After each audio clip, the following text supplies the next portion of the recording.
Hey there, Underbite here with a long-coming episode all about Japanese animation, or as we all know it, anime.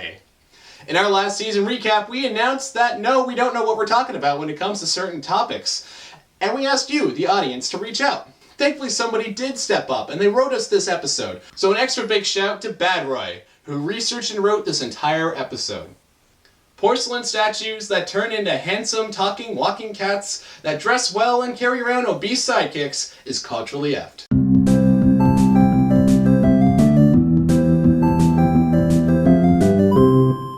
Anime first began to surface in Japan in the 1920s, and in these early days, it struggled to cement itself as a commercially viable form of entertainment. Even at that time in Japan, the shadow of Disney loomed large. Anime was a new industry in Japan and miles behind American animation in a number of ways. Many Japanese artists at the time wondered if they would even catch up to the American standards. The first talkie anime, Chikara to Ono no Yononaka, or Within the World of Power and Women, wouldn't be released until 1933. At this point, American animation was already speaking loudly and clearly. For example, The Old Mill. Censorship in Japan strongly discouraged children from viewing films, and as a result, producers turned to making educational anime films, as well as shilling out productions for sponsors and public relations works. During the Second World War, anime producers were commissioned by the Japanese military to create propaganda works which glorified the nation's military and navy, and were noteworthy for using English-speaking prisoners of war for voice acting. It wasn't until the war was over that anime began to take on defining elements that we could recognize today. Toei Animation was created in 1948, and they brought a real vision and integrity to anime. This is the same production company that would go on to create successful and long-running series such as Dragon Ball, Sailor Moon, and One Piece. Within Toei, an up-and-comer artist was making a name for himself, and this talented young man would go on to become a legend in the industry, and his works becoming staples for the early furry fandom. Osamu Tezuka received a reputation as the god of manga and Japan's Walt Disney. The second title is particularly pertinent for furries, as Tezuka, like his Western counterpart, was an early champion of anthropomorphic animals in animation. The figurehead would go on to create many animal characters. Tezuka's love of Disney's productions is a well-documented fact. Tezuka himself claimed to have seen 1942's Bambi 100 times, and that The Jungle Book was one of his favorite films. The influence of Disney on Tezuka's work is extremely apparent, even to the uneducated eye. The infamous big-eyed look of anime characters began with Tezuka and his interpretation of Disney characters with their large, expressive eyes. One of Tezuka's early successes and anthropomorphic masterpieces was Jungle Emperor, or as us Westerners know it, Kimba, the White Lion. Barring a 3-episode miniseries called Prince Dolphin, Jungle Emperor stands as Japan's first full-color animated TV show. It may also have been Japan's first all-anthro anime series, and it was a humongous success in Japan and internationally speaking as well. Jungle Emperor spawned 3 animated series: the original, Jungle Emperor Onward, and a 1989 remake, New Jungle Emperor.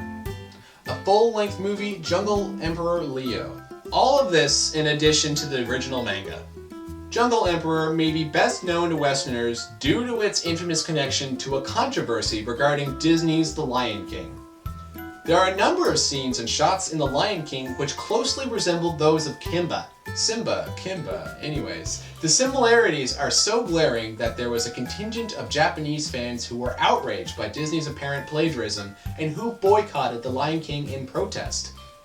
Looking back, it has been agreed between Tezuka's estate and The Lion King's team that the similarities are coincidental, with representatives from Disney claiming that while many of them grew up watching Kimba, and that it may have inspired them personally, there was no drive within the production to mimic Tezuka's anthro-animal opus. Given his portfolio, one could be forgiven for considering Tezuka a sort of proto-furry, but a cache of hidden drawings uncovered just a couple of years ago by Tezuka's daughter is even more damning evidence.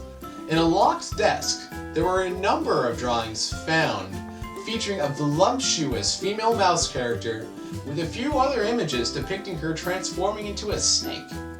These are an odd find, especially considering the fact that Tezuka's daughter doesn't even recognize the character. The god of manga may have been a furry if he were in another time. In any case, by the time of his unfortunate passing in February 1989, Osamu Tezuka has cemented himself as a hero for the then infantile furry fandom and for anime as an industry. Post Tezuka, there were a number of anthro-filled anime productions, but for the most part, these were one-off projects by unaffiliated creators. Hayao Miyazaki, a household name in anime these days, and American animation too, let's face it, directed the first 6 episodes of Sherlock Hound, a collection of Sherlock Holmes-inspired stories in a world populated by anthropomorphic dogs from the mid-80s. This is available to watch entirely on YouTube. His Studio Ghibli would go on to release The Cat Returns and Princess Mononoke, which, honestly, shouldn't need an introduction. Come on, watch them. The next great wave of anthropomorphic animal content would come in the form of the prolific Mon boom. We're talking about Digimon and the extensive Pokemon franchises, the effects of which continue to be felt today. There's lots of videos and entire channels dedicated to these franchises, so I won't go too much into it. Emerging from the Mon boom, however, there was a later-day champion of anthropomorphic animals, Mamoru Hosoda. Hosoda directed the first 2 Digimon films and met with critical acclaim for his distinct and fluid animation style.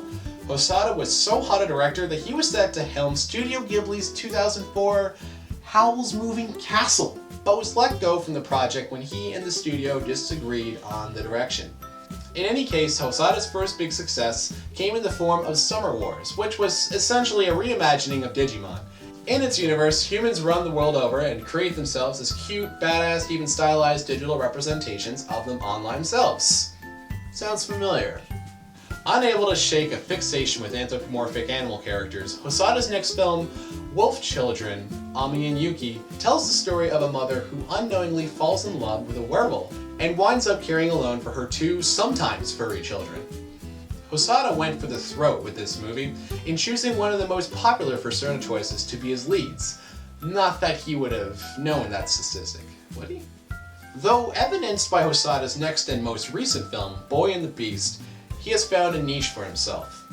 This film is a sort of Jungle Book story, where a boy is lost and winds up being raised by a belligerent bear man, only for him to return and confront his humanity in his adolescence.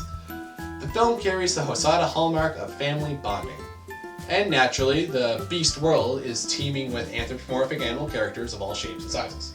Anthros have been a part of anime for about as long as the art form has been relevant. Osamu Tezuka, inspired by the Western, unwitting godfather of furries Walt Disney, brought dozens of anthropomorphic animals to the silver screen. Judging by his hidden sketches and some more questionable characters, Tezuka may well have been one of us before we were a thing. Anthros continued to appear sporadically throughout the 70s, with Miyazaki reinvigorating their use in the 80s. The Mon boom of the 90s shook the fandom to its core and continues to inspire furries to this day.